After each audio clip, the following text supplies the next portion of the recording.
Do bigger catfish baits catch bigger catfish? Stay tuned, we're going to talk about it.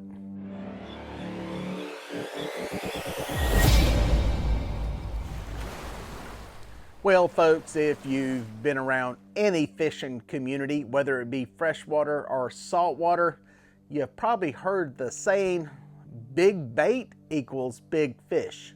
Now the question is there any truth to that? Well, we're going to talk about a few things today that may or may not prove that statement to be true. First, let's go over some of the positive points, some of the good points about using a large bait.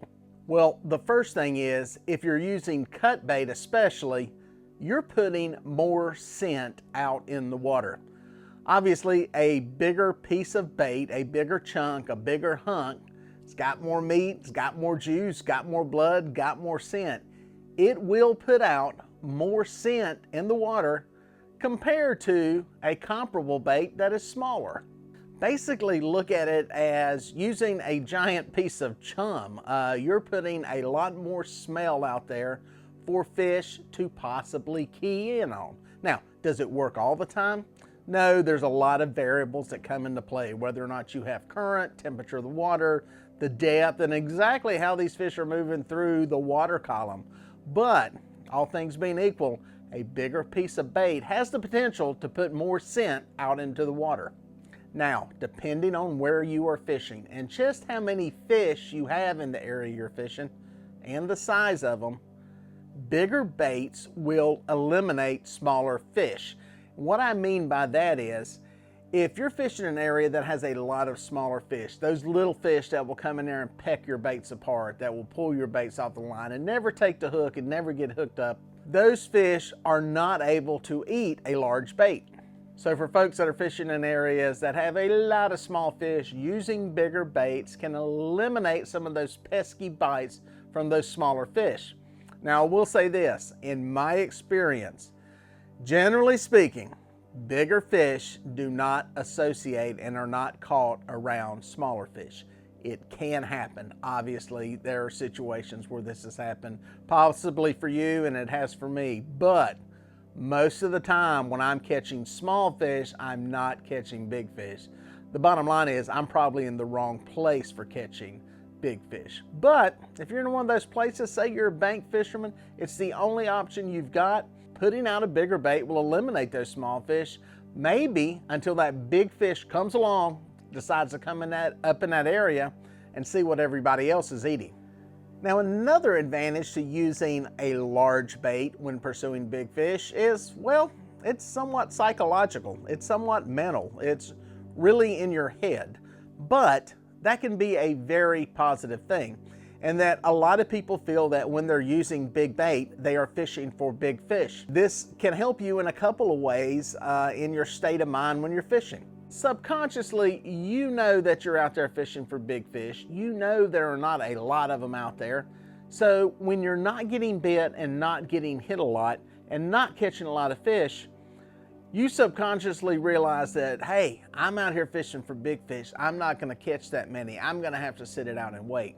So it can have a positive impact on your fishing and keeping you out there, keeping you fishing longer, because you know that with a big bait, you're not going to get nowhere near as many bites.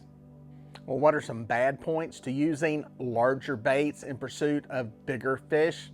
Well, you're probably going to catch fewer fish, and that can be somewhat demoralizing, especially for somebody who is just starting out fishing, somebody that's new to fishing, or possibly a young person out there. Not catching some fish, not getting bites, while we all want to catch big fish, can make it a not so fun experience. Another negative to using large baits is it's gonna take more bait. If you're putting out an entire fish or a half a fish for bait, whether it be cut or live, you're gonna use up a lot more bait. This can mean more time chasing bait, trying to catch bait, whether it be on rod and reel or in a cast net, or if you're buying bait, you're gonna spend more money trying to get those baits.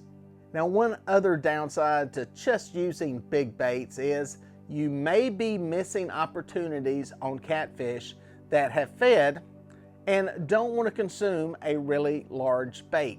Catfish are opportunistic feeders, and they will feed when they have the opportunity. Sometimes they're out pursuing stuff.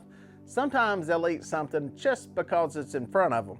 And sometimes having those smaller baits out there will give you the opportunity at a fish that's not really hungry, but doesn't want to pass up a little snack. Now let's not forget that big bait is a relative term to the size of the fish that you are fishing for. If you're fishing in a small farm pond or a community pond, and the biggest fish you got in there are 6, 7, 8 pound channel catfish, well, a bluegill head is a pretty big bait. But if you're fishing on the James River, where there are 60, 70, 80 pound blue catfish, using half of a 2 pound gizzard shad is considered a big bait. So if you're fishing in one of those farm ponds or local ponds that doesn't have really big fish, there's no point in throwing out half of a large gizzard shad in hopes that you will somehow lure in a fish that doesn't exist. Do a little research, do a little checking, and try to figure out exactly what the top end fish are in the waters that you are fishing. Remember too, folks, that big fish eat small stuff.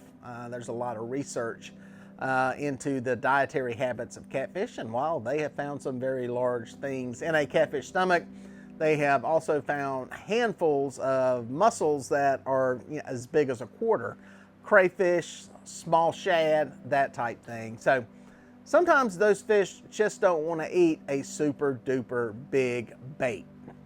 In the end, it's really more about the location that you're fishing than the size of the bait that you are putting out there if you are trying to catch fish. A small bait in the right place where there are big fish is a lot more effective than a large bait in the wrong place where there are no fish. Timing is another important factor that comes into play on whether big baits will outperform smaller baits. It depends on a feed cycle of when they're feeding, how hungry they are, the time of year, what they're feeding on.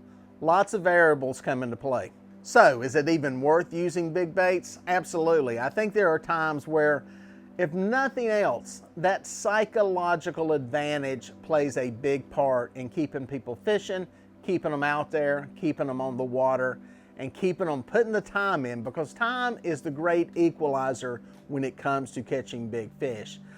Even if you are in the perfect area, perfect location to catch big fish, they're not always feeding when you're there. The more time you can put on the water, the better off you will be. And if using those big baits keeps you out there longer, then that's what you need on your hook. Well, folks, if you made it this far, thank you for watching. Here are a couple more videos that I think you're gonna like. I'd watch that one and then that one. No, do that one first and then that one. I don't know, just watch them both. They're both good.